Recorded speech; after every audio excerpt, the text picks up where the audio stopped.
Hey, Cordova.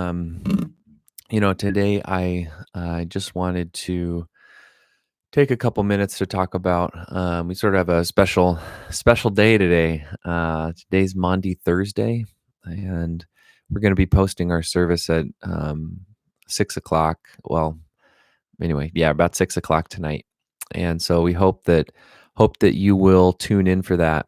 Um, And Maundy Thursday's focus really is on it's on the Last Supper. It is on the that sort of moment in Jesus' passion when when he turns to his disciples and first off gives them this sort of core ritual liturgy of worship, but second, um, the sort of secondary significance there, and you see it in John, in the Gospels, the first three, Matthew, Mark, and Luke, all tell the story of Jesus celebrating. The fourth, John, does not.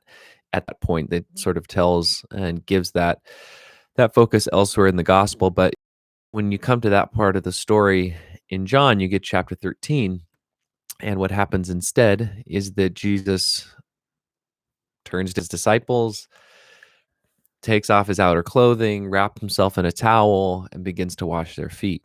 And so you have this kind of dual focus, the supper and foot washing.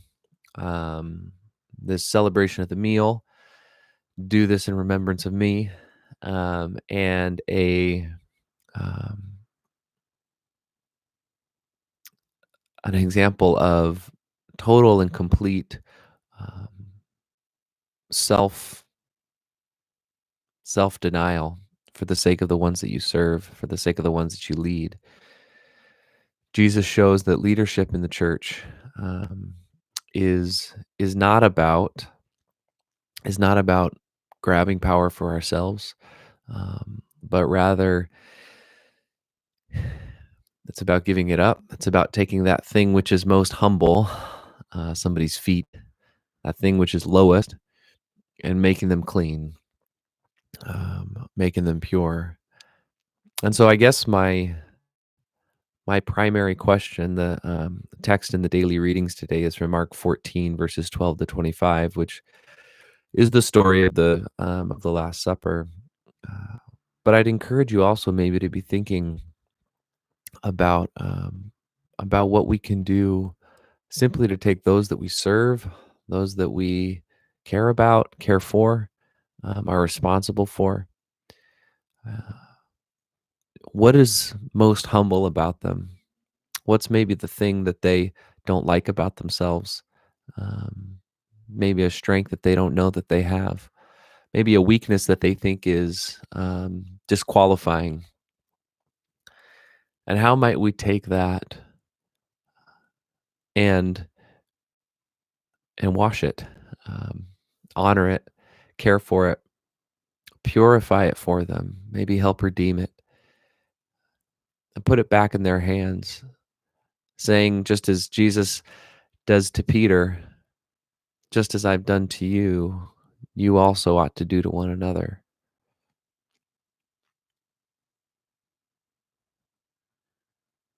I wish we were convinced of the importance of this, the importance of um, this kind of service, this kind of self-sacrifice.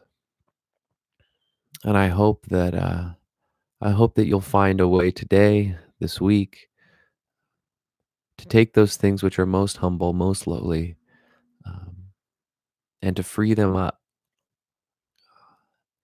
to lift them up, to establish them in the love, the mercy, the sacrifice of Jesus. Uh, and that as you do that, you're going to discover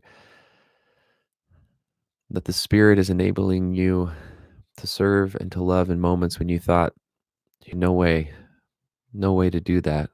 Uh, so thank you. And take care of yourself, take care of your neighbors. I hope to see you soon.